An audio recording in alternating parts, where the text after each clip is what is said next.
Salut à tous et bienvenue sur AZ237. À 2h30 du matin, Stéphane Carollo se réveilla en entendant un bruit.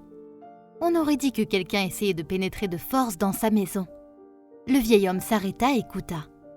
D'après ce qu'il entendait, quelques ivrognes étaient en train de converser bruyamment et de rire de façon hystérique.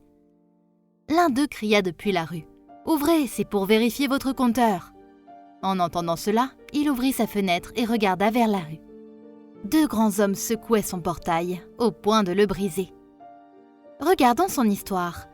Mais avant de commencer, j'aimerais vous rappeler qu'après avoir regardé cette vidéo, vous pouvez faire un tour sur notre chaîne pour découvrir de nombreuses histoires à la fois incroyables, intéressantes et émouvantes. Et n'oubliez pas de vous abonner à la chaîne et d'activer la cloche de notification si vous êtes nouveau parmi nous.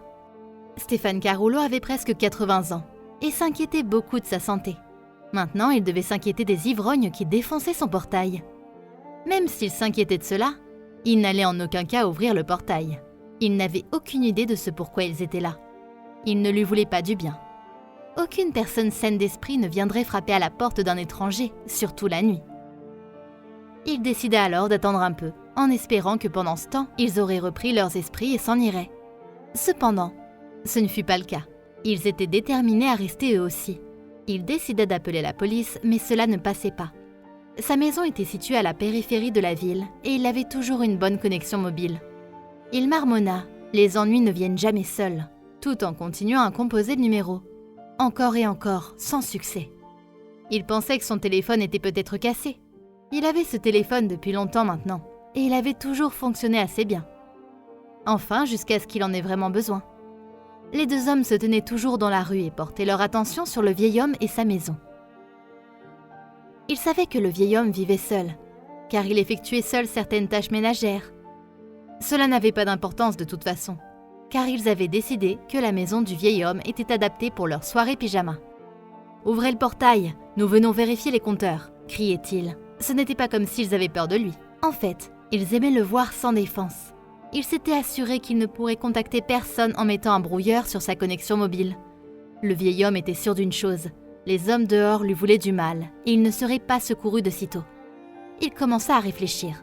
S'il n'ouvrait pas les portes, il pourrait entrer par effraction, détruire ses biens et même l'assassiner. Cependant, sa vie et ses biens pourraient être épargnés s'il ouvrait les portes, même s'il avait pris la décision lui-même. Il n'était pas facile pour lui de marcher jusqu'à la clôture et d'ouvrir les portes. C'était en partie à cause de la peur et surtout à cause de l'état de sa jambe. Quand il atteignit finalement les portes, il rencontra les visages criminels de deux hommes. L'un d'entre eux demanda s'il pouvait entrer et enregistrer le nombre de compteurs dans la maison. Stéphane ne répondit pas, mais s'écarta pour leur permettre d'entrer dans la maison. L'un d'eux, qui était très poilu, avait la main dans sa poche. Stéphane avait peur qu'il sorte sa main de sa poche et lui tire des coups de feu à la tête. Ils entrèrent dans la maison et fermèrent la porte derrière le vieil homme. L'homme poilu retira finalement sa main de ses poches pour allumer les lumières. En voyant cela, il laissa échapper un souffle de soulagement. Les deux hommes s'avançaient de plus en plus dans la maison, ce qui augmentait également la tension dans la pièce. L'homme chauve cria « Le pliage n'est pas à la mode !» Stéphane répondit « J'en ai assez ». Il ne répondit pas au vieil homme, mais lui demanda s'il avait quelque chose à manger. En faisant cela, il vit un réfrigérateur, s'approcha et l'ouvrit. Mais le réfrigérateur était vide. Il dit au vieil homme que soit il avait tout caché, soit il n'avait vraiment rien à manger dans le réfrigérateur. Stéphane devint très embarrassé et dit « J'ai fait une salade printanière de pissenlit. Elle est aussi bonne que la salade habituelle si les jeunes feuilles sont assaisonnées de beurre et c'est excellent pour ma santé. Maintenant, la chimie est partout et j'essaie de ne manger que des produits naturels. » Il y a longtemps que le vieil homme avait perdu sa femme et son fils et depuis, il se sentait seul. Malheureusement, les gens ne voyaient pas l'utilité d'un vieux fermier. Le chauve trouva quelques boîtes de ragoût, un pain et des sachets de thé. Ils sortirent quelques tasses et préparèrent quelques sachets de thé. Ils invitèrent le vieil homme à se joindre à eux. Cependant, il refusa et leur dit de ne pas se gêner et de manger. Il ne voulait pas être dérangé. L'homme chauve lui dit qu'il ne les dérangeait pas et ouvrit une boîte de ragoût pour lui. Stéphane admit alors qu'il avait un peu faim et les rejoignit à table pour un dîner à 4h du matin. L'homme poilu lui demanda si sa tension était trop petite et si c'était pour cela qu'il devait se nourrir de feuilles. Il lui demanda également s'il était même capable d'acheter une miche de pain parfois. De sa voix bourrue, il ajouta « Étais-tu malade et devais-tu utiliser tout l'argent pour les médicaments ?» Stéphane lui répondit « Oui, je suis malade et je n'ai pas quitté la maison depuis plus de 3 mois maintenant. » Environ 1 minute plus tard, il lui demanda ce qu'on lui avait dit à l'hôpital. Le vieil homme répondit « Je ne suis pas allé à l'hôpital parce que je n'ai même pas d'argent pour prendre un taxi. L'homme chauve était vraiment déconcerté, il dit « Pas de nourriture, pas d'hôpital? Que faites-vous avec votre pension ?»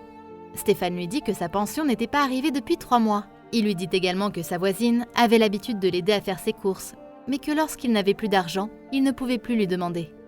Après tout, elle vivait aussi seule et ne pouvait plus partager avec moi. L'homme lui demanda pourquoi il tolérait cela.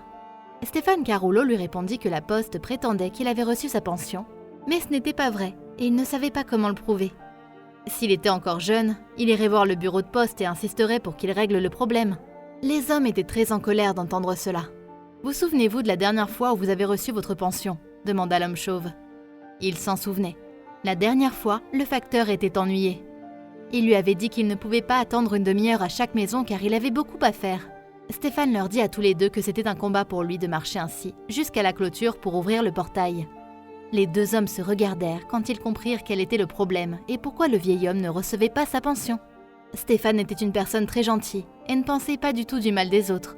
Le chauve lui expliqua pourquoi sa pension n'arrivait pas, mais il ne le crut pas. Il pensait que personne n'était responsable de cela et insistait que c'était juste un autre malentendu qui devait être corrigé. « Je vois que vous êtes une bonne personne, et si cela ne vous dérange pas, nous aimerions passer la nuit avec vous. » Cela ne le dérangeait pas. Il avait 2 vieux canapés qui pouvaient parfaitement supporter le poids des 2 hommes. Le lendemain matin, alors qu'il s'apprêtait à quitter la maison du vieil homme, le chauve lui dit « Je sais que vous êtes une personne très gentille, mais si vous appelez les flics à notre sujet, nous aurons des problèmes. » Le vieil homme lui répondit « De toute façon, vous n'avez rien fait, le téléphone ne fonctionne pas, alors ne vous inquiétez pas. » Les 2 hommes se regardèrent et se dirent que c'était un gentil grand-père.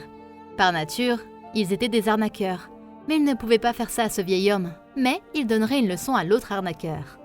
Le facteur fit sa tournée habituelle et livra les lettres aux personnes qui lui étaient assignées.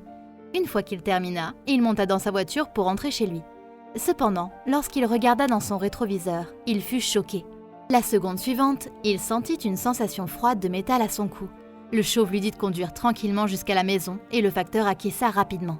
Pendant qu'il conduisait, il lui demanda s'il connaissait des personnes âgées qui n'avaient pas reçu leur pension.